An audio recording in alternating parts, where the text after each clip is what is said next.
อย่าเพิ่งเชื่อตามที่เล่าลืออย่าเชื่อถือตามบทอ้างอิงหากเชื่อโดยนึกเดาผิดยิ่งไม่ควรเอ่ยกับสิ่งที่คาดคะเน ขณะนี้ท่านกำลังฟังบทธรรมพระพุทธศาสตร์พระองค์วางวาดหมดจดไม่ให้ไขว้เขวแนวคิดตามเหตุผลปนเปอาจมีโยเย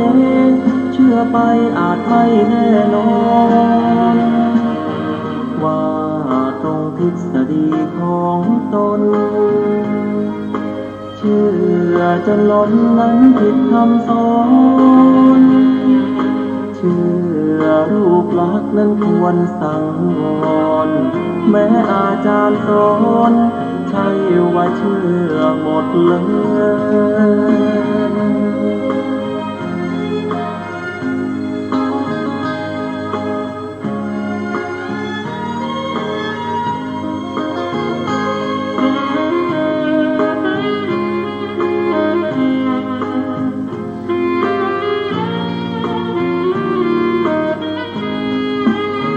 กาลมาสูตรบทธรรมพระพุทธศา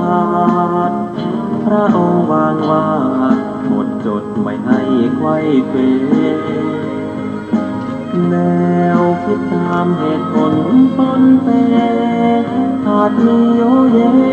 เชื่อไปอาจไม่แน่นอนว่าตรงทฤษฎีของตนเชื่อจนล้นนั้นผิดคำสอนเชื่อรูปลักษณ์นั้นควรสังวร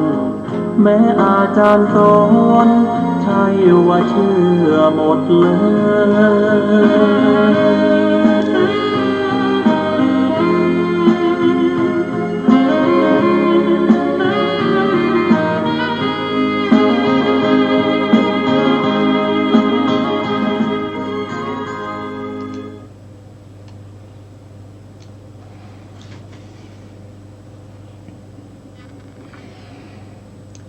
พุทธังสรณังกัจฉามิธัมมังสรณังกัจฉามิสังฆังสรณังกัจฉามิกราบนมัสการพระมหาเถระพระสังฆาธิการพระเถรานุเถระสวัสดีท่านผู้ฟังและผู้ชมทุกท่านกลับมาพบกับรายการศึกษาพระสัทธรรมเพื่อการพ้นทุกข์ทางสถานีวิทยุวัดไฟหินจังหวัดเชียงใหม่คลื่น FM 104.5 เมกะเฮิรตซ์กับเราทั้งสองผู้ดำเนินรายการนะครับผมอาจารย์ประเสริฐพีระวงศ์แล้วก็อาจารย์กันดาพีระวงศ์นะครับซึ่งเป็นผู้ดำเนินรายการศึกษาพระไตรปิฎกเพื่อการพ้นทุกข์นะวันนี้เราก็พร้อมแล้วนะครับก็จะศึกษาต่อจากครั้งก่อนๆนะครับก็เรื่องอะไรก็เรื่องมหาปาทานสูตรนะครับเป็นพระสูตรที่มาจากพระไตรปิฎกในเล่มที่13ชุด91เล่มของมหามกุฏราชวิไลเราก็ศึกษามาจนถึงครั้งนี้เป็นครั้งที่19แล้วนะครับส่วนตอนนี้เราอยู่ในช่วงที่ศึกษาในส่วนที่เป็นอรรถกถานะครับส่วนที่เป็นพระไตรปิฎกก็จบไปแล้วนะจบไปแล้วส่วนที่เป็นอรรถกถาก็คือเป็นคัมภีร์ที่ขยายความพระไตรปิฎกนะเพื่อให้เกิดความเข้าใจที่มากขึ้นแล้วก็เพื่อให้เป็นไปตามเจตนารมณ์ของพระสัมมาสัมพุทธเจ้าที่ทรงแสดงมหาปทานสูตรเอาไว้นะครับไม่ใช่ถ้าเราไปดูบาลีแล้วเราอาจจะแปลผิดนะท่านก็เลยมีอรรถกถาเพื่อป้องกันการแปลผิดนะเพ ราะจะได้ไม่ผิดเพี้ยนไปจากพระไตรปิฎกเพราะว่าพระไตรปิฎกนั้นจะต้องแสดงให้ไม่ขัดกันในพระสูตรอื่นๆหรือในธรรมข้ออื่นๆจะต้องไม่ขัดกันนะครับต้องเป็นไปในแนวทางเดียวกันวันนี้เราก็จะศึกษาต่อนะครับจากครั้งก่อนๆเนี่ยเราก็ได้พูดถึงเรื่องของการที่พระพุทธเจ้าแต่ละองค์เนี่ยจะมีพระอุปถากมีพระอุปถากก็คือพระที่เขาทำหน้าที่ดูแลพระพุทธเจ้านะครับส่วนพระพุทธเจ้าของเรานั้นนะครับมีพระอุปถากที่ไม่ประจำนะครับมาตั้งแต่พรรษาที่2นะครับพรรษาที่2มาจนถึงพรรษาที่20นะมีพระที่มาทำหน้าที่อุปถากก็สลับเปลี่ยนกันมานะครับเปลี่ยนกันมาแม้กระทั่งพระสุนัขขตะลิชวีนะครับซึ่งเป็นบุคคลที่เลื่อมใสในเรื่องของอาเจโลกทั้งหลายนะอาเจโลกทั้งหลายก็คือได้แก่นักบวชผู้ไม่นุ่งผ้านะไม่นุ่งผ้านะครับเคยมาเป็นอุปถากพระพุทธเจ้าอยู่ช่วงหนึ่งนะครับแต่เมื่อระยะเวลาผ่านไป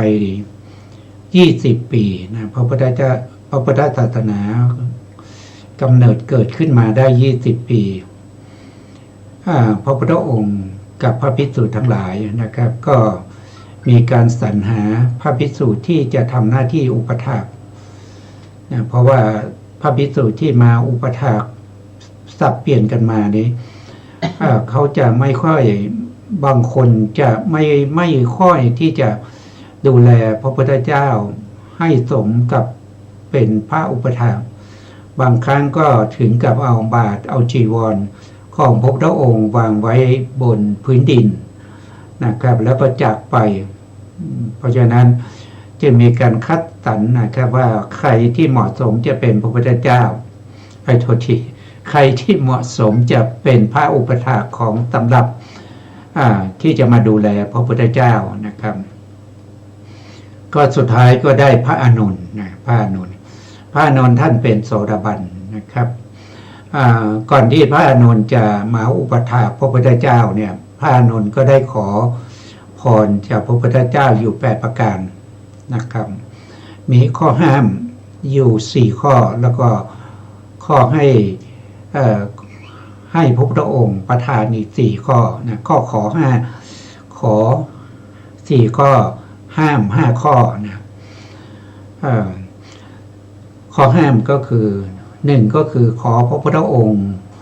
อย่าได้ประทานอาหารบิณฑบาตที่ปานีตแก่ข้าพระองค์เพราะกลัวว่าคนอื่นเขาจะนินทาว่าพระอานนท์มาเป็นพระอุปถากก็หวังจะได้อาหารบิณฑบาตที่ปานีตนะ2ก็คือขอพระองค์อย่าได้ประทานจีวรนะครับหรืออัฐบริขารที่พระองค์ได้มาให้แก่พระอานนท์ข้อที่3ก็คือขอพระองค์จงอย่าให้ข้าพระองค์อยู่ในคันธกุฎีเดียวกันนะครับอันที่4ก็คือ ขอพระองค์จงนะครับอย่าเรื่องอีกแล้วนะ1ก็คือไม่ประทานอาหารบิณฑบาต2ไม่ประทานจีวร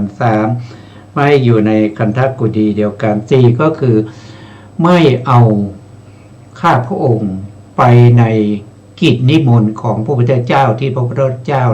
รับไว้นะขออย่าให้ข้าพระองค์ติดตามไปนะครับถ้าพระพุทธองค์รับกิจนิมนต์เอาไว้เนี่ยเดี๋ยวคนอื่นจะนินทาว่าข้าพระองค์เป็นพระอุปถากก็หวังจะได้ไปกิจนิมนต์ร่วมกับพระพุทธเจ้านะครับก็เป็นข้อห้ามข้อขออีก4นะครับขอพระองค์นะครับจงประทานอนุญาตแก่ข้าพระองค์เมื่อข้าพระองค์มีข้อสงสัยในข้อธรรม ให้เข้าเฝ้าได้ทันที ข้อที่สองก็คือขอให้พระองค์จงเสด็จไปในกิจนิมนต์ที่ข้าพระองค์รับไว้นะข้อที่สามก็คือขอให้ข้าพระองค์มีโอกาสนำพา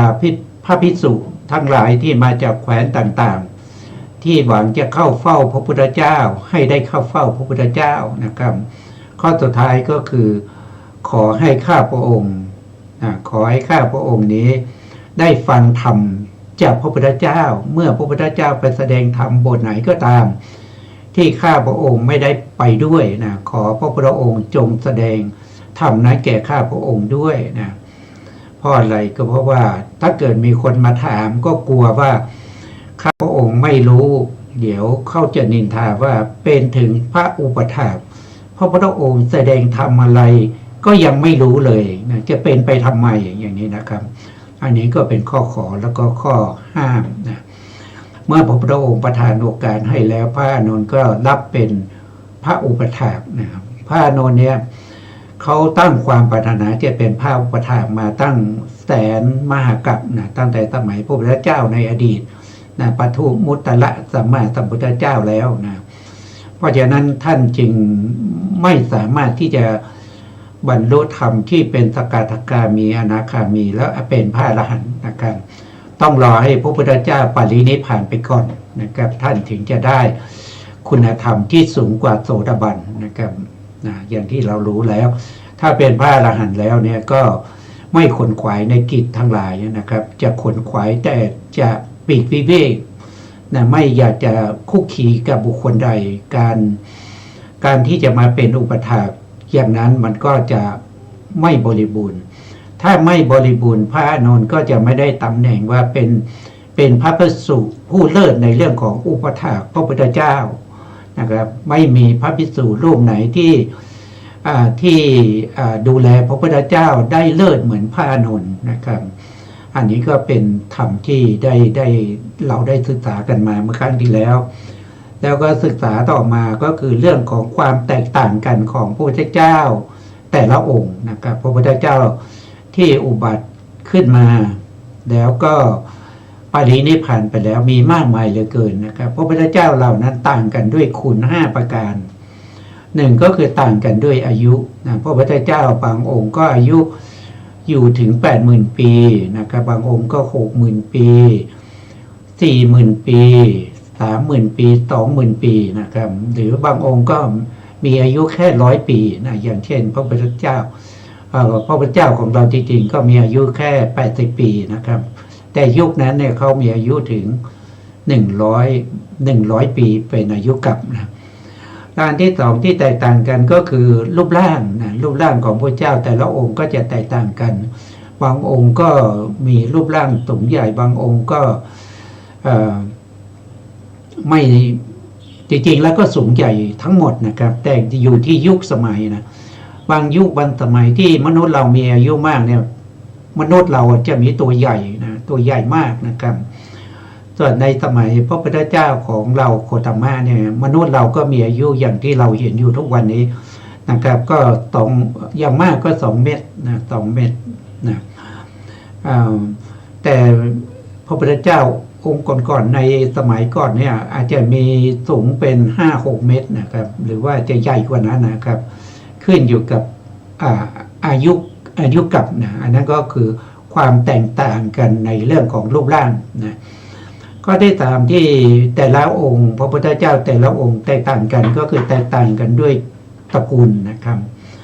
พระพุทธเจ้าบางองค์ก็เกิดในตระกูลของกษัตริย์บางองค์ก็เกิดในตระกูลของพราหมณ์นะครับแล้วข้อที่4ที่แตกต่างกันนั่นก็คือการบำเพ็ญการสร้างบารมีหมายถึงว่าหลังจากออกบวชแล้วนะครับใช้เวลานานเท่าไหร่ในการตรัสรู้เป็นพระพุทธเจ้านะครับบางองค์ก็ใช้เวลา2 สัปดาห์ บางองค์ก็ใช้เวลาประมาณเดือนหนึ่งนะครับก็ตรัสรู้เป็นพระพุทธเจ้าแล้วแต่พระพุทธเจ้าของเราเนี่ยใช้เวลาอยู่ถึง6 ปีด้วยกันนะต้องไปบำเพ็ญทุกขกิริยาอยู่ถึง6 ปีนะครับก็แตกต่างกันเรื่องของการ สร้างบารมีสร้างความเพียรในการตรัสรู้นะครับข้อสุดท้ายก็คือพระพุทธเจ้า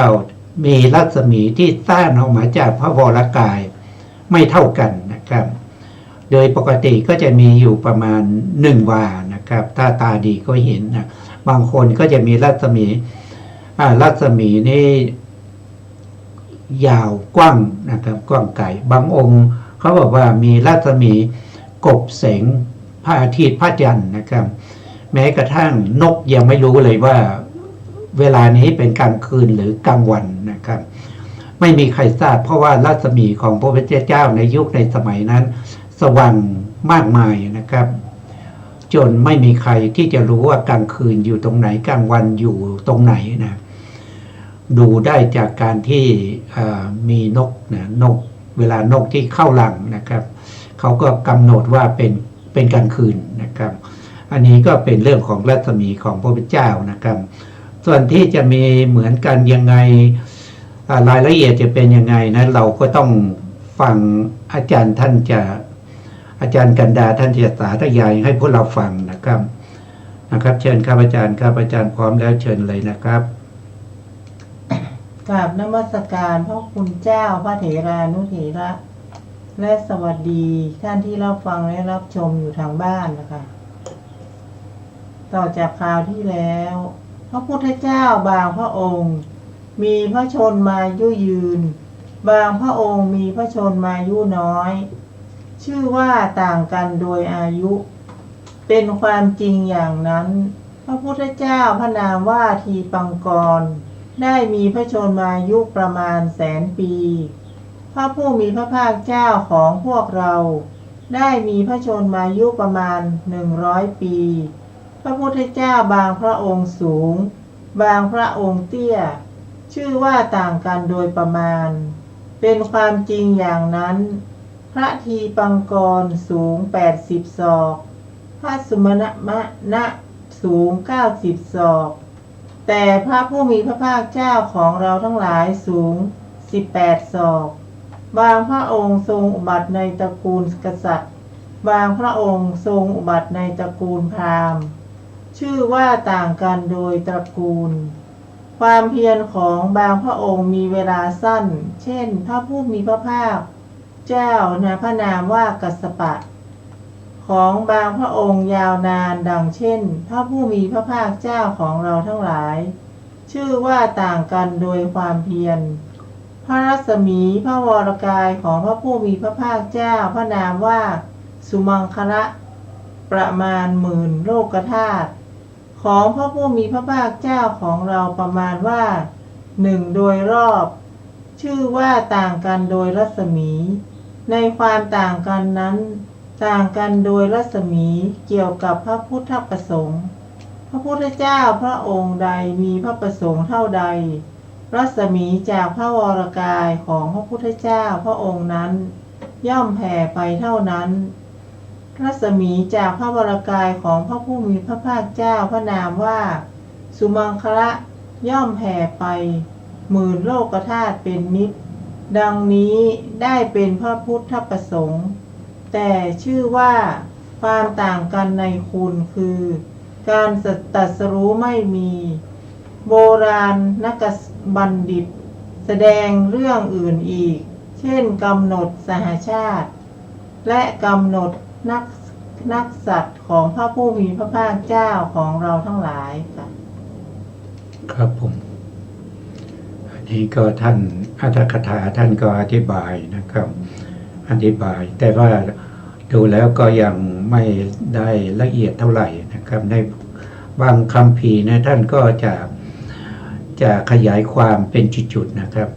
ก็คือหมายถึงว่าบางครั้งก็ขยายความในเรื่องของรัศมีนะครับอย่างเช่นที่ท่านยกมาตรงนี้นะครับเรื่องของพระพุทธเจ้าพระนามว่าสุมังคละนะสุมังคละเนี่ยมีรัศมีสร้างออกจากพระวรกายเป็น10,000 โลกธาตุนะ10,000 โลกธาตุนี้ก็คือหมายถึง10,000 จักรวาลนั่นเองนะครับคำสั่งสอนของพระเจ้าทั้งหมดเนี่ยสามารถแผ่ขยายไปได้ถึง10,000 โลกธาตุคือ10,000 จักรวาล คือใครที่สามารถเรียนรู้คำสั่งสอนของพระเจ้าที่อยู่ในรัศมีหมื่นโลกธาตุก็คือพวกพรหมพวกเทวดานะครับ ส่วนมนุษย์เนี่ยไปหากันไม่ได้นะไปหากันไม่ได้ ไม่มีใครที่จะเหาะไปหรือหายตัวไปในจักรวาลอื่นๆถึงหมื่นโลกธาตุไม่ได้นะพระพุทธเจ้ามังคละเนี่ยท่านเป็นผู้ที่มีพระรัศมีเนี่ยส่องสว่างกว่าพระพุทธเจ้าองค์อื่นนะครับ ก็เพราะว่าท่านเป็นผู้ที่ในตอนที่ท่านบริจาคบุตรนะบริจาคบุตรให้แก่ยักษ์นะให้แก่ยักษ์ก็ได้บุตรไปแล้วก็เอาไปเคี้ยวกินนะเอาไปเคี้ยวกินนะพระสุมังคละตอนที่ตั้งบารมีอยู่นะก็เป็นพระโพธิสัตว์นะท่านก็สามารถที่จะวางใจได้นะครับ เพราะว่ามีหนทางเดียวเท่านั้นนะที่จะสำเร็จความเป็นพระพุทธเจ้าก็คือต้องมีการบริจาคบุตรภรรยานะครับอันนี้ถ้าว่าไปด้วยบารมีแล้วยังไม่ถึงขั้นอุปปารมีนะอุปปารมีก็คือยังต้องเสียสละอวัยวะทั้งหลายนะเพื่อบารมีแล้วก็ถ้าเป็นปรมาถบารมีก็ต้องสละชีวิตเพื่อรักษาบารมีนะครับด้วยการบริจาคลูกในครั้งนั้นนะครับพระรัศมีของพระองค์นั้นก็จะแผ่ต้านไปได้ไกลมากจนถึงหมื่นโลกธาตุแต่ประวัติของท่านนี้เราไม่ได้ประวัติของท่านไม่ได้อยู่ในพระพุทธเจ้า7 พระองค์นะครับพระพุทธเจ้า7 พระองค์ของเราก็คือได้แก่พระวิปัสสีนะครับองค์แรกก็คือวิปัสสีสัมมาสัมพุทธเจ้าองค์ที่2ก็คือพระสีขีสัมมาสัมพุทธเจ้าองค์ที่3ก็คือพระเวสสัภูสัมมาสัมพุทธเจ้าองค์ที่4ก็คือกักกุสันโธสัมมาสัมพุทธเจ้าองค์ที่5ก็คือโกนาคามนะสัมมาสัมพุทธเจ้าองค์ที่6ก็คือได้แก่พระกัสสปะสัมมาสัมพุทธเจ้าองค์ที่7ก็คือได้แก่พระพุทธเจ้าของเราก็คือโคตมะแล้วพระสุมังคละเนี่ยจะอยู่ในช่วงไหนนะพระสุมังคละเนี่ยก็จะอยู่ในช่วงจะอยู่ในช่วงที่ในกับที่1,800 มหากัปนะ1,800 มหากัปนับจากภัตตกัปของเราไปนะครับเป็นกับที่1,800 มหากัปนะตรงนั้น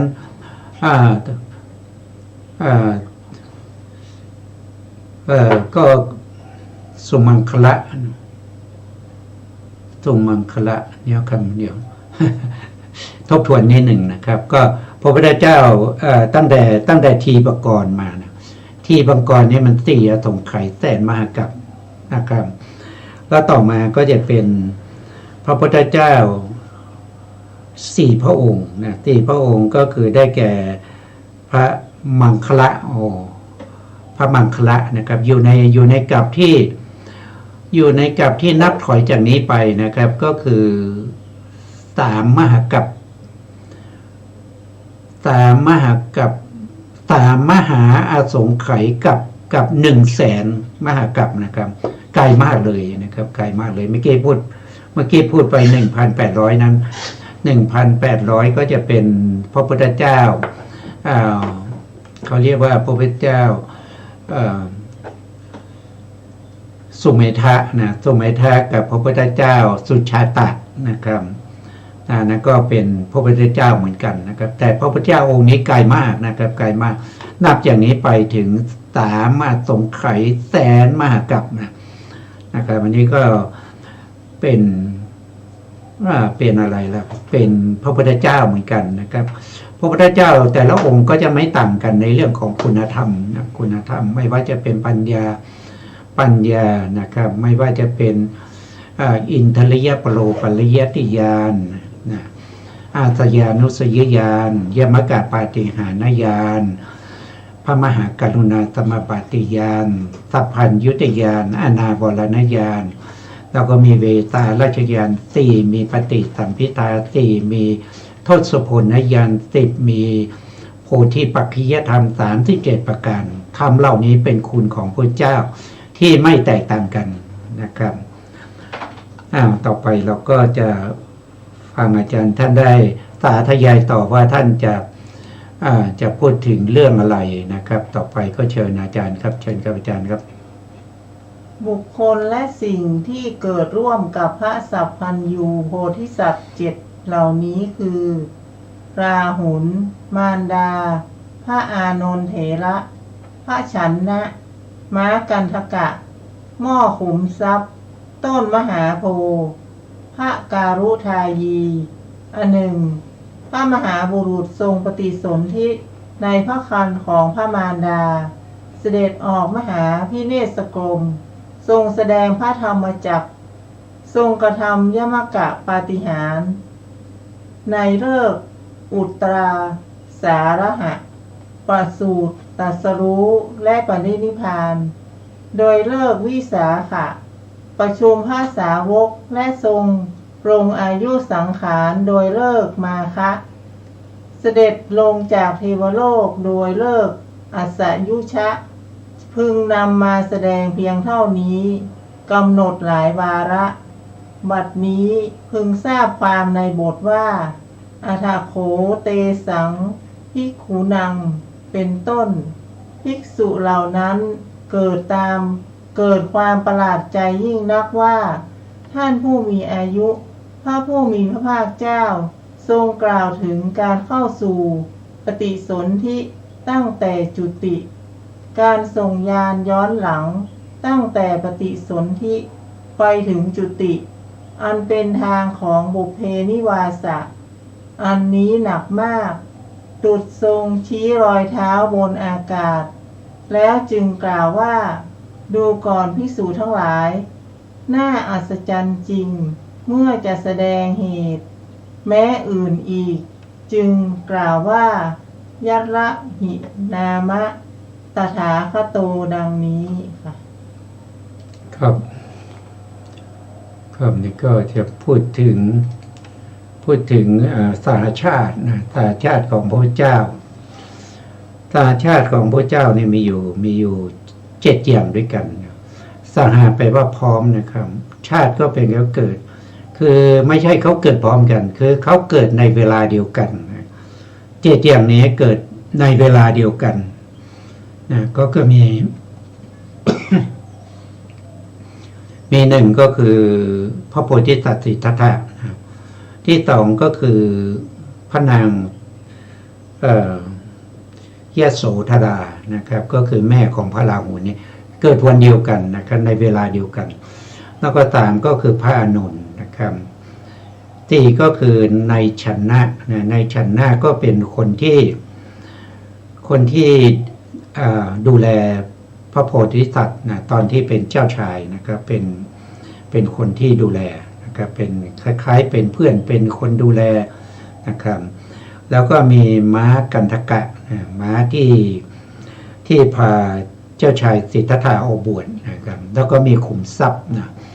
ขุมทรัพย์หม้อขุมทรัพย์จะอยู่4 มุมเมืองนะครับแล้วก็ต่อมาก็คือต้นโพสุดท้ายก็คืออมาตย์นะอมาตย์การุทายีหรือพระ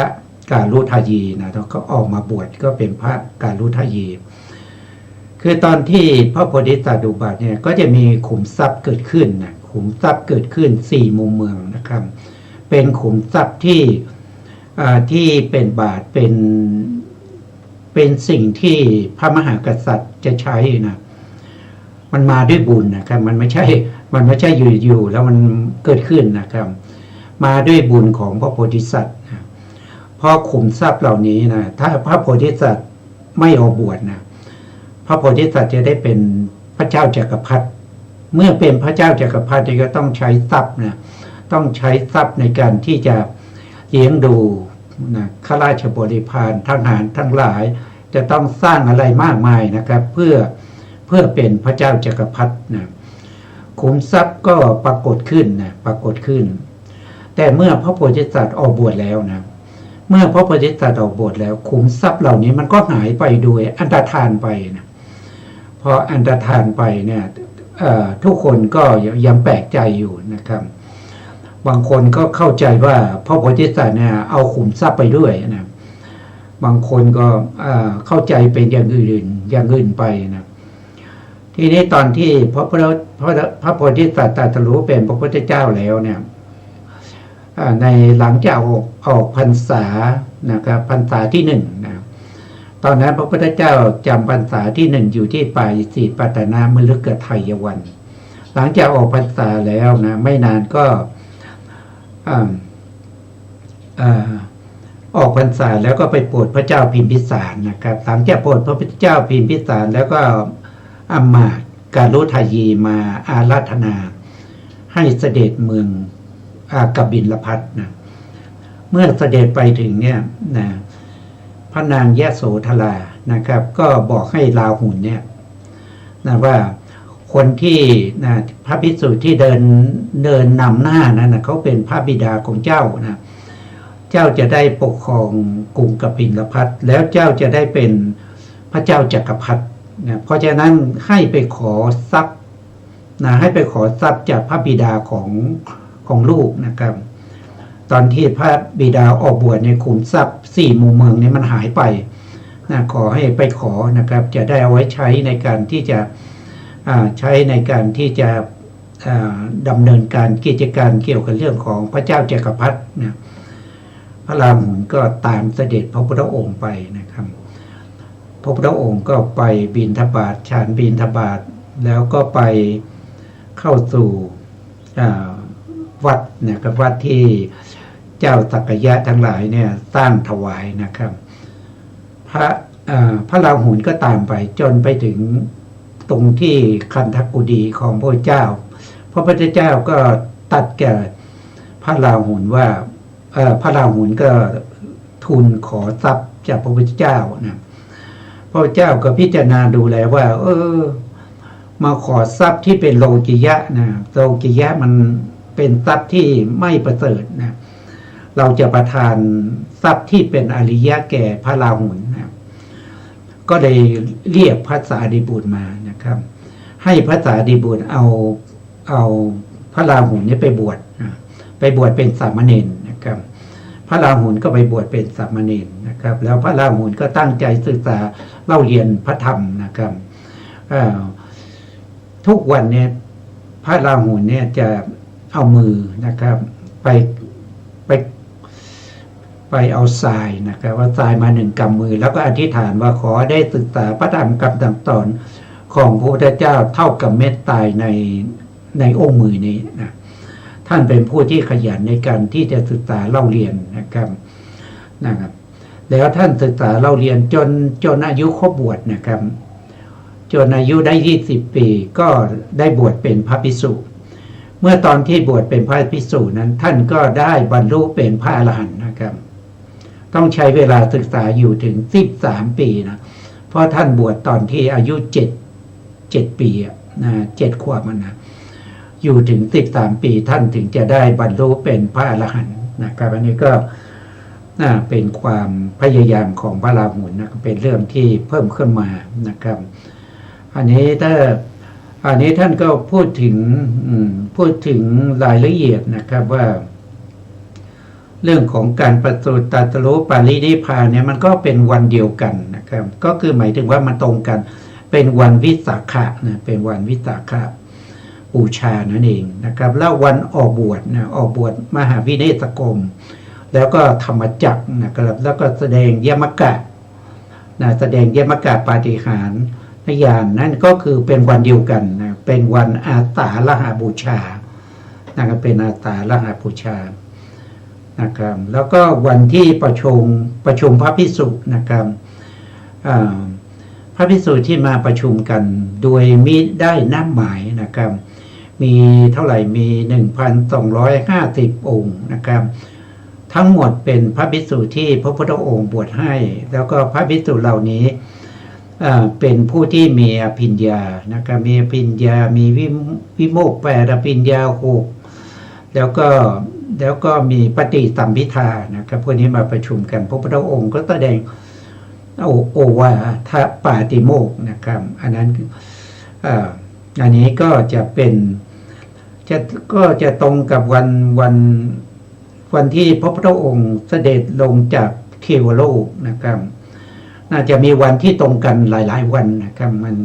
อันนี้เป็นอะไรเป็นนิมิตเป็นฤกษ์นะครับเป็นฤกษ์ให้เราเลยดูว่าบุคคลที่เขามีบุญเนี่ยเขาทำงานที่ยิ่งใหญ่เนี่ยมันจะมีวันที่มาตรงกันนะครับมีวันที่มาตรงกันนะต่อไปจะเป็นยังไงนะครับ เราก็จะเรียนเชิญอาจารย์กันดาท่านได้สาธยายต่อครับเชิญครับอาจารย์ครับบทว่ายัตระหินามะเป็นนิบาตใช้ในความว่าน่าอัศจรรย์อธิบายว่าพระตถาคตพระองค์ใดเล่าในบทว่าชินะปะปัญเจนี้ความว่ากิเลส3อย่างเหล่านี้คือตัณหามานะทิฏฐิชื่อธรรมทำให้เนิ่นช้าบทว่าชินวัตตะเมนี้ท่านกล่าวว่าวัตตะคือกุศลกรรมและอกุศลกรรมว่าวัตตมะบทว่าปริยาทินนววัตตะเตเป็นไวยพจน์ของบทว่าชินวัตตะเมนั้นนั่นแลอธิบายว่าควบคุมวัตตะคือกรรมทั้งหมดได้แล้วบทว่าสัพพะทุกขวีติวัตเตได้แก่ล่วงทุกข์กล่าวคือวิปากวัตตะทั้งหมดบทว่าอนุสริสติคือนี้คำกล่าวถึงอนาคตด้วยอำนาจของนิบาตว่ายัตระหิดังนี้ก็ในบทนี้พึงทราบอธิบายด้วยสามารถแห่งอดีตจริงอยู่พระผู้มีพระภาคเจ้าทรงระลึกถึงพระพุทธเจ้าทั้งหลายเหล่านั้นแล้วไม่ใช่จักระลึกถึงในบัดนี้ค่ะครับวันนี้ท่านก็พูดถึงวัตตะ3นะครับวัตตะ3นะครับก็คือได้แก่1ก็คือได้แก่วิปากวัฏวิปากวัฏ2ก็คือกิเลสวัฏ3ก็คือกรรมวัฏนะครับถ้าทั้งหลายที่เวียนว่ายตายเกิดนะครับที่เวียนกันไปเวียนกันมาไม่รู้จบสิ้นก็เพราะว่ามันมีวัตตะ3นี่แหละนะครับคือเรามีการเกิดนะครับถ้าเรานับปัจจุบันนี้นะครับปัจจุบันนี้ที่เรามาเป็นผู้เป็นคนนี้มาจากไหนก็มาจากการเกิดนะมาจากการที่ปฏิสนธิจิตเนี่ยอย่างลงในภพใดภพหนึ่งที่เรียกว่าเป็นชาตินะครับก็เกิดมาเป็นชาติอันนี้เขาเรียกว่าเป็นวิบากนะครับเพราะว่ามันมาจากอะไรมันมาจากกรรมเก่านะครับในภพก่อนในภพก่อนเพราะเรามีตัณหานะครับเรามีตัณหาเรามีมานะเรามีทิฏฐิและเรามีอวิชชามีอวิชชามีกรรมนะครับในอดีตนะครับส่งผลให้เรามาเกิดในภพนี้ผลที่มาเกิดในภพนี้เขาเรียกว่าเป็นวิบากนะครับเป็นวิบากเนี่ยมันวิบากที่เป็นผลเนี่ยมันมี2อย่างนะครับมันมี2อย่างก็คือมีประเภทที่เป็นจิตแล้วก็เจตสิกอย่างหนึ่งแล้วก็ประเภทที่เป็นรูปอย่างหนึ่งนะครับที่เรียกว่าวิบากเนี่ยก็คือมุ่งหมายถึงจิตและเจตสิกนะแต่ถามจริงๆว่ามันมีแค่นั้นหรือมันไม่ใช่มีแค่นั้นนะมันมีรูปมาด้วยนะรูปนะเขาเรียกว่าเป็นกัมมัชรูปนะเป็นกัมมัชรูปที่เกิดขึ้นพร้อมกันที่ในขณะที่เราย่างลงสู่คันของมารดานะครับเพราะเราจะมีชีวิตตั้งแต่ตอนที่เราย่างลงสู่คันแล้วนะไม่ใช่คลอดออกมานะครับนับตั้งแต่ปฏิสนธิเลยนะอันนั้นแหละเป็นวิบากนะเป็นวิบากก็คือเป็นผลของกรรมนะเมื่อมีวิบากเนี่ยเราก็มีรูปร่างกายมีหน้ามีตามีจมูกมีหูมีลิ้นมีกายเนี่ย พวกนี้มันเป็นวิบากนะครับพอมันเป็นวิบากอย่างนี้เวลาเราเห็นนะเราเห็นสีเห็นอะไรเห็นรูปร่างสวยๆอะไรทั้งหลายมันก็เกิดกิเลสนะจากวิบากเนี่ยมันทำให้เกิดกิเลสนะพอมันเกิดกิเลสเนี่ยกิเลสมันเกิดขึ้นเนี่ยมันไม่ได้เกิดขึ้นแล้วไปนะมันเกิดขึ้นแล้วมันแสวงหานะถ้าเราไปเห็นรูปสวยๆงามๆเราก็อยากได้ก็ต้องไปหาซื้อมาหรือว่าไปแย่งชิงมาหรือว่าไปทำอะไรก็ตามเพื่อให้ได้มาซึ่งสิ่งที่เรายินดีชอบใจอันนั้นมันเป็นกรรมนะเป็นกรรมเมื่อมีวิบากก็จะมีกรรมนะเมื่อมีกรรมทำกรรมไปนะครับโทษทีมันมีวิบากแล้วมันมีกิเลสใช่ไหมครับมันมีกิเลสแล้วก็ไปทำกรรมพอทำกรรมแล้วมันจึงมีวิบากอีกนะครับพอมีวิบากอีกก็เกิดอีกตอนที่วิบากนี้ก็เกิดอีกเกิดแล้วไปเห็นก็เกิดกิเลสอีกพอเกิดกิเลสก็อยากได้ก็ทำกรรมอีกมันไม่มีที่สิ้นสุดมันก็เป็นไปอย่างนี้นะครับเพราะฉะนั้นทำที่ทำให้เราไม่สามารถที่จะเห็นสัจธรรมตามความเป็นจริงไม่สามารถที่จะเข้าถึงอริยธรรมทั้งหลายนะไม่เข้าถึงมรรคผลนิพพานก็เป็นธรรมที่เนิ่นช้านะท่านยกมาตรงนี้ก็คือตัวตัณหากับมานะตัวตัณหาแล้วก็มานะทิฏฐินะตัณหาคืออะไรตัณหาก็คือยึดในสิ่งที่เราเห็นว่าของเรานะเราได้ยินว่าของเรานะเสียงดีๆไพเราะของเรานะครับ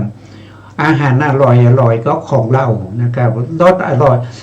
ทั้งหลายกลิ่นหอมๆนะครับได้อยู่ในที่เย็นๆอากาศสบายๆก็ของเราอันนี้มันเป็นตัณหานะมันเป็นตัณหาแล้วมานะเป็นยังไงมานะก็คือยึดถือว่าเราเป็นนะครับอย่างเช่น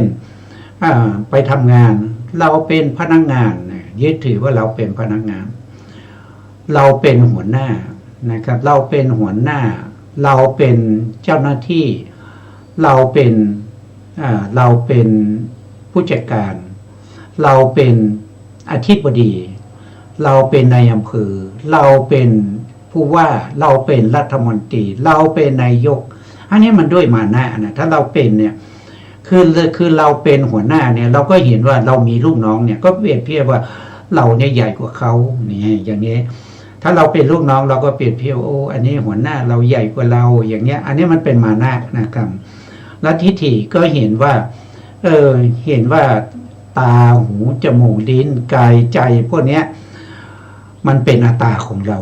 นะมันเป็นตัวตนของเราเนี่ยในที่เราเป็นอยู่เนี่ยนะมันมีอัตตาตัวตนนะมันเป็นเราเป็นตัวของเราอย่างเนี้ยอันนี้มันขึ้นอยู่กับทิฏฐินะมันเป็นทิฏฐิเพราะฉะนั้นธรรมเหล่านี้มันเป็นธรรมที่ทำให้เนิ่นช้าไม่สามารถที่จะเห็นความเป็นจริงได้แล้วธรรมเหล่านี้เนี่ยที่มันไม่เข้าถึงความเป็นจริงแล้วมันเนิ่นช้าเพราะอะไรก็เพราะว่ามันมีอวิชชาเป็นตัวที่มาปกปิดกั้นไม่ให้ตัณหาเนี่ยไม่ให้ตัณหามานะทิฏฐิเนี่ยเข้าถึงความจริงได้แล้วตัณหามานะทิฏฐิเหล่านี้ก็จะยินดีในธรรมที่อวิชชาปกปิดไว้ทำอะไรก็ตามที่มีอวิชชาเข้าไปปกปิดไว้ตัณหามานะทิฏฐิจะเข้าไปยินดีในธรรมเหล่านั้นนะครับจึงทำให้เราต้องเวียนว่ายตายเกิดไม่สามารถที่หลุดพ้นไปจากวัฏฏะสามนี้ได้นะเพราะฉะนั้นมันจึงเป็นทุกข์นะครับเวียนว่ายตายเกิดอยู่ไม่รู้จบสิ้นนะครับต่อไปเราก็จะฟังอาจารย์ท่านได้สาธยายต่อครับเชิญครับอาจารย์ครับบทว่าเอวังศีลาความว่ามีศีลอย่างนี้โดยมรรคศีลผลศีลโลกิยาศีลโลกุตระศีลบทว่าเอวังธรรมมาความว่าธรรมเป็นฝ่ายสมาธินั่นแลท่านประสงค์ในบทนี้อธิบายว่ามีสมาธิอย่างนี้โดยมรรคสมาธิผลสมาธิโลกิยาสมาธิโลกุตระสมาธิบทว่าเอวังปัญญาความว่ามีปัญญาอย่างนี้ด้วยสามารถแห่งมรรคปัญญาเป็นต้น บทว่าเอวังวิหารี อธิบายว่าหากมีปัญหาว่าก็ในบทนี้เพราะทำฝ่ายสมาธิ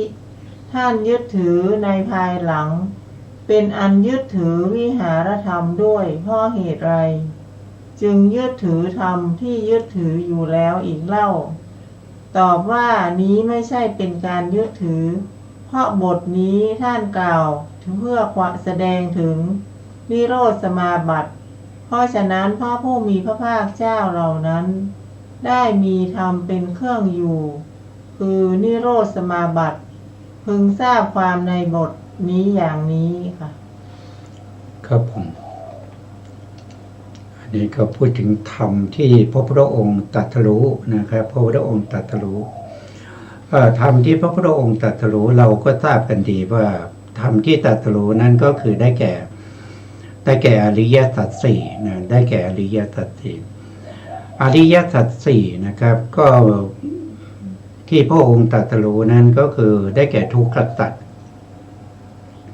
ทุกขสัจเนี่ยมันเป็นสภาวธรรมที่สัตว์ทั้งหลายเนี่ยมีอยู่นะครับแม้กระทั่งพระอรหันต์นะครับก็ยังมีอยู่ยังมีร่างกายอยู่ยังมีจิตใจอยู่นะครับถ้าจะไม่มีต่อเมื่อปรินิพพานนะครับสิ่งเหล่านี้นะที่ยังมีชีวิตอยู่ยังมีขันธ์ห้าอยู่นะครับอันนี้มันเป็นทุกขสัจนั่นมันเป็นทุกขสัจมีอยู่ทั่วไปนะด้านที่สองนั้นก็คือได้แก่สมุทัยนะสมุทัยก็คือได้แก่ตัวตัณหานั่นแหละนะเมื่อพูดถึงตัณหานะครับตัณหาเนี่ยก็จะมีลูกน้องอยู่สองนะครับก็คือมีมานะและทิฏฐิเวลาตัณหาเกิดขึ้นเนี่ยก็จะมีทิฏฐิประกอบด้วยบางทีก็มี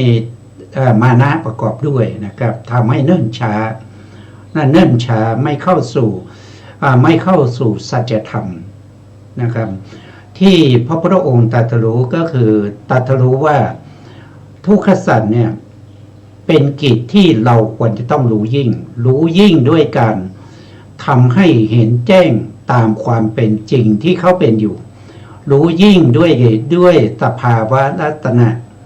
นะครับที่เขาเป็นอย่างไรให้รู้อย่างนั้นแล้วก็ทุกขสัจนอกจากจะเป็นธรรมที่ควรรู้ยิ่งนะครับทุกขสัจนี้ก็ยังจะเป็นธรรมที่ควรละด้วยบางอย่างนะครับต้องละด้วยอย่างเช่นโลภะนะอย่างเช่นโลภะทิฏฐิมานะเนี่ยในภพนี้เนี่ยก็ยังเป็นทุกขสัจนะครับแล้วจะเป็นสมุทัยสัจเมื่อไหร่ก็จะเป็นสมุทัยต่อเมื่อให้ผลในภพหน้านะครับในปัจจุบันนี้เขาเป็นทุกขสัจนะเขาเป็นทุกขสัจเพราะเขายังไม่นำเกิดถ้าเมื่อไหร่เขานำเกิดในภพหน้าอันนี้จะเรียกว่าเป็นสมุทัยแต่ในขณะที่เขาเกิดขึ้นเขาก็เป็นทุกขสัจเพราะฉะนั้นสิ่งเหล่านี้ควรละนะครับทุกขสัจก็จริงแต่ต้องละนะครับได้แก่อะไรก็คือได้แก่อกุศลจิต12นะครับที่เป็นอกุศลทั้งหลายต้องละนะแต่ที่เป็นกุศลสิ่งเหล่านี้ที่เป็นทุกขสัจนี้ก็ต้องกำหนดรู้นะครับแล้วก็ในส่วนที่เป็นอกุศลก็ต้องกำหนดรู้ด้วยนะถ้าเราไม่กำหนดรู้เราไม่รู้ว่าอะไรเป็นทุกข์อะไรเป็นกุศลธรรมอะไรเป็นอกุศลธรรมเมื่อเรากำหนดรู้แล้วแยกแยะได้ว่าอันนี้คืออกุศลอันนี้คือกุศลส่วนที่เป็นอกุศลนั้นต้องละส่วนที่เป็นกุศลนั้นต้องเจริญนั้นมันก็จะแตกต่างกันอย่างนี้นะครับเพราะฉะนั้นคำว่าทุกขสัจเนี่ยมันมีทั้งที่ต้องกำหนดรู้ต้องรู้ยิ่งนะครับในการกำหนดรู้ต้องรู้ยิ่งในการละต้องรู้ในการทำให้เจริญขึ้นนะครับอันนี้คือทุกขสัจนะครับทุกขสัจถ้าเป็นสมุทัยโดยตรงๆก็ได้บอกไปแล้วว่ามันก็คือตัวตัณหาแต่เป็นตัวตัณหาที่ไหนนะครับมันเป็นตัณหาในภพแล้วที่ทำให้เราเกิดเป็นบุคคลคนนี้อันนั้นแหละเขาเรียกว่าเป็นสมุทัยสัจแล้วก็สมุทัยสัจในภพนี้ที่จะเป็นเหตุให้ไปเกิดในภพหน้านะครับตัวตัณหานั้นก็เป็นสมุทัยนะครับอันนี้ก็เป็นความมันจริงๆแล้วมันเป็นสภาวะธรรมที่มันลึกซึ้งนะครับฟังง่ายๆนะ แต่ว่าจะทำความเข้าใจให้เกิดขึ้นในใจของเราเนี่ยมันเป็นเรื่องที่ไม่ใช่ง่ายนะครับ ต้องมีการศึกษาเล่าเรียนทำความรู้ความเข้าใจฝึกหัดจิตของเราให้มองเห็นสภาวะธรรมเหล่านี้ตามความเป็นจริงถ้าเราไม่สามารถมองเห็นสภาวะธรรมเหล่านี้ตามความเป็นจริงเราไม่สามารถพ้นไปจากวัฏฏะสามได้นะครับไม่สามารถที่จะมีสิ่งที่เป็นมรรคนะครับสิ่งที่เป็นสมาธิสิ่งที่เป็นปัญญานะครับอันนี้ก็เพิ่มเติมนะครับต่อไปก็เรียนเชิญอาจารย์ท่านได้สาธยายครับบทว่าเอวังวิมุตตาความว่าความพ้นในบทนี้มี5อย่างคือพ้นด้วยข่มไว้คือวิคัมภนะวิมุตติพ้นชั่วคราวคือตทังควิมุตติพ้นเด็ดขาดคือสมุจจะเฉทวิมุตติพ้นอย่างสงบคือปฏิปัสสัทธิวิมุตติพ้นออกไปคือนิสรณวิมุตติในวิมุตติเหล่านั้นสมาบัติ8จัดเป็นวิคัมภณวิมุตติเพราะพ้นจากนิวรณ์เป็นต้นที่ข่มไว้ได้เองอนุปัสสนา7มีอนิจจานุปัสสนาเป็นต้นจัดเป็นตทังควิมุตติเพราะกำหนดด้วยสามารถเป็นข้าศึกของธรรมนั้นๆเองเพราะพ้นจากนิจจสัญญาเป็นต้นเหล่านั้นอริยมรรคจัดเป็นสมุจจะเฉทวิมุตติเพราะพ้นจากกิเลสที่ตัดขาดแล้วเองสามัญญผล4จัดเป็นปฏิปัสสัทธิวิมุตติ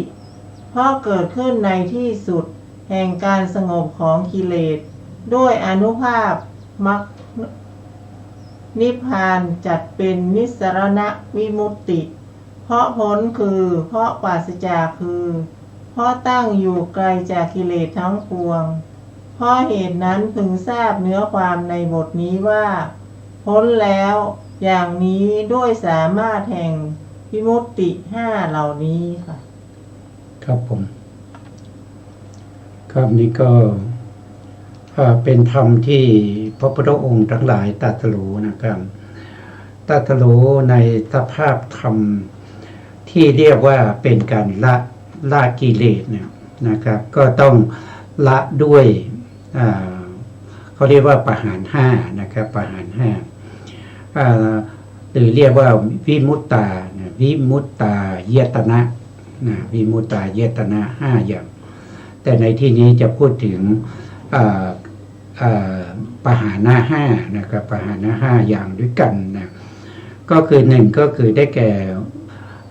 การหลุดพ้นได้ด้วยวิคัมภนะปหารหรือเรียกว่าวิคัมภนะวิมุตตินะวิคัมภนะวิมุตตินะก็คือการข่มเอาไว้ก็คืออะไรก็คือเหมือนกั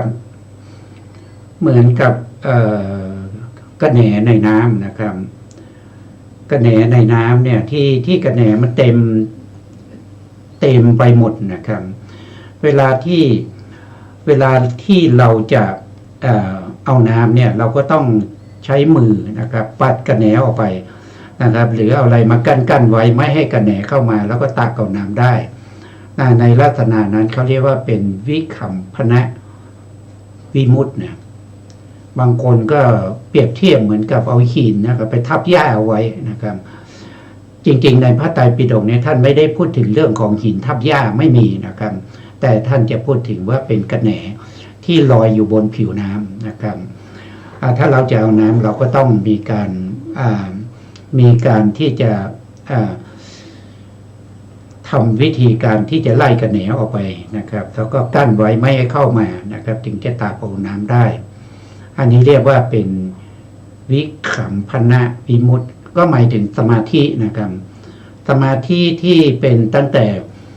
ต่อุปจารสมาธินะอุปจารสมาธินี่จะข่มนิวรณ์ได้นะครับนิวรณ์ทั้งหลายจะเริ่มสงบที่อุปจารสมาธิแต่สมาธิจะมีกำลังมากขึ้นต้องได้อัปปนา อัปปนาจะเป็นสมาธิตั้งมั่นในอารมณ์เดียวนะครับก็จะมีปฐมฌานทุติยฌานตติยฌานจตุตฌานแล้วก็อรูปฌานสี่ทั้งหมดเนี่ยเขาเรียกว่าเป็นวิคัมภนะวิมุตติก็คือไปข่มเอาไว้ข่มอะไรข่มนิวรณ์นิวรณ์คืออะไรนิวรณ์คือสภาวะธรรมที่มันมากั้น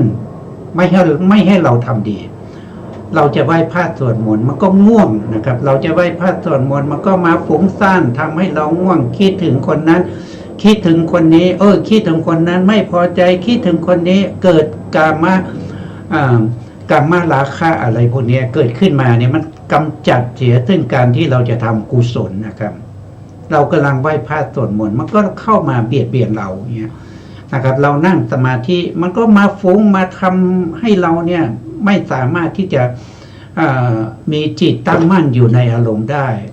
ในอารมณ์เดียวได้เนี่ยอันนี้มันคือตัวนิวรณ์มันมากั้นไม่ให้เราทำความดีนะครับถ้าเมื่อไหร่เราข่มนิวรณ์เหล่านี้ได้นั่นแสดงว่าเรามีวิคัมภนะวิมุตตินะครับส่วนเรื่องของตทังคประหารตทังคประหารนั่นก็คือได้แก่การประหารอกุศลชั่วคราวนะครับนั่นก็คือเวลาที่เราได้มหากุศลและจิตแต่ละครั้งแต่ละวิถีเนี่ยนะครับวิถีที่เกิดขึ้น7ดวงอย่างเนี้ยมันก็จะไปกันไม่ให้อกุศลนี้เข้ามาได้นะครับมันแค่นิดเดียวนะครับชาวนา7ดวงเนี่ยมันมีนิดเดียวนะมันนับไปแล้วมันแทบจะไม่ยังไงอ่ะจิตมันเกิดดับตั้งถ้าเราลาดนิ้วมือหนึ่งมันเกิดดับไปตั้ง100,000 โกฏอ่ะแต่อันนี้มันแค่7ดวงมันน้อยนิดนะครับอันนี้แปลว่าเป็นการตัดทางคับอาหารก็คือการละได้เป็นครั้งเป็นคราวเป็นชั่วคราวนะครับเอาละครับส่วนที่เหลือเราจะมาพูดกันในครั้งต่อไปนะครับวันนี้เวลาเราหมดอีกแล้วนะครับเพราะฉะนั้นเราก็ต้องคืนเวลาให้ทางสถานีต่อไปนะครับอาจารย์มีอะไรไหมครับที่จะบอกท่านผู้ฟังเห็นไหมครับถ้าไม่มีก็จะคืนเวลาให้ทางสถานีแล้วนะครับมันได้เวลาแล้วอาจารย์นะครับอาจารย์ก็ไม่มีอะไรก็เพราะฉะนั้นเราก็จะคืนเวลาให้ทางสถานีนะครับตัวท้ายนี้ก็ขอกราบขอบพระคุณพระครูสมรวิทยวัฒน์วรกิจโชผู้อำนวยการสถานีวิทยุเพื่อการศึกษาพระพุทธศาสนาและวัฒนธรรม FM 104.5 เมกะเฮิรตซ์วัดไฟหินจังหวัดเชียงใหม่และขอกราบขอบพระคุณพระครูปริยัติยานุศาสตร์ขอบคุณท่านผู้ฟังและผู้ชมทุกท่านนะได้ให้เกียรติติดตามในรายการศึกษาพระสัทธรรมเพื่อการพ้นทุกข์พบกันใหม่ในครั้งต่อไปครับวันนี้ลาไปก่อนครับสวัสดีครับ